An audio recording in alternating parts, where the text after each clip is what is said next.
আমাদের নবীজি সাল্লাল্লাহু আলাইহি ওয়াসাল্লাম জন্মের পূর্বে সৌদি আরবে কিছু ঐতিহাসিক সাক্ষী বহন করে আসলো। সেই সময় ছিল আইয়ামে জাহিলিয়াত যুগ।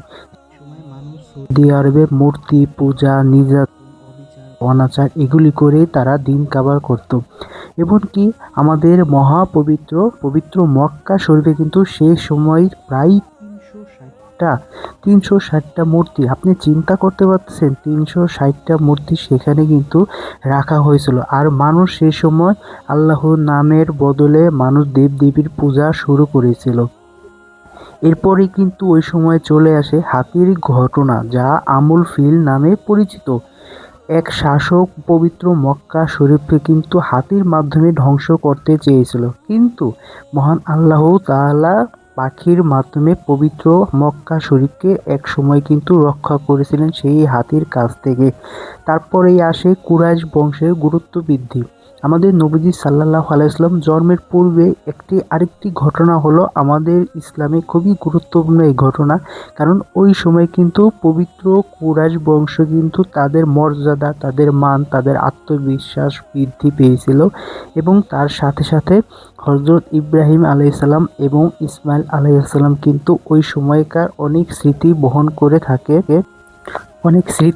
করে থাকে এবং আমাদের নবীজি সাল্লাল্লাহু আলাইহি ওয়াসাল্লাম কিন্তু জন্মের পরপরই আবার পুনরায় কিন্তু সৌদি আরবে শান্তি প্রতিষ্ঠিত হয়। তার জন্মের রাতেই কিন্তু চারদিকে নেমে আসে শুধু শান্তি আর শান্তি।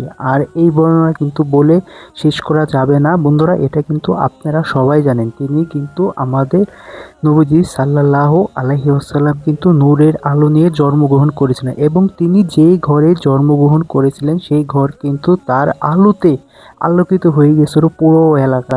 যদিও আমাদের নবীজি সাল্লাল্লাহু আলাইহি ওয়াসাল্লামের জন্মের আগে কিন্তু তিনি তার পিতাকে হারিয়েছিলেন, এবং তিনি জন্মের প্রায় 6 বছর পর কিন্তু তার মাকেও তিনি হারিয়ে ফেলেছিলেন।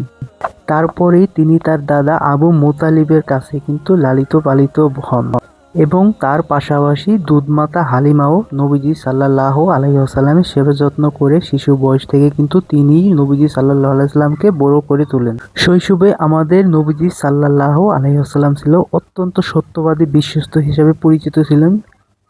এর জন্য মক্কা শরীফের মানুষ তাকে আল আমিন, বিশ্বস্ত বলে সবসময় ডাকত। সর্বশেষ বন্ধুরা, আসসালামু আলাইকুম। যদি আমার ভিডিওটা আপনাদের কারো কাছে ভালো লেগে থাকে অবশ্যই ভিডিওতে একটা লাইক কমেন্ট করে এবং আমার পেজটা আপনারা সাবস্ক্রাইব করে দিবেন এবং সবসময় পাশে থাকার চেষ্টা করবেন। আর ইসলামিক ভিডিও যে যত ছোট মান্দ্রিক তৈরি করুক না কেন, অবশ্যই বন্ধুরা আপনারা লাইক কমেন্ট করে সবসময় ইসলামিক ভিডিওগুলির পাশে থাকার চেষ্টা করবেন।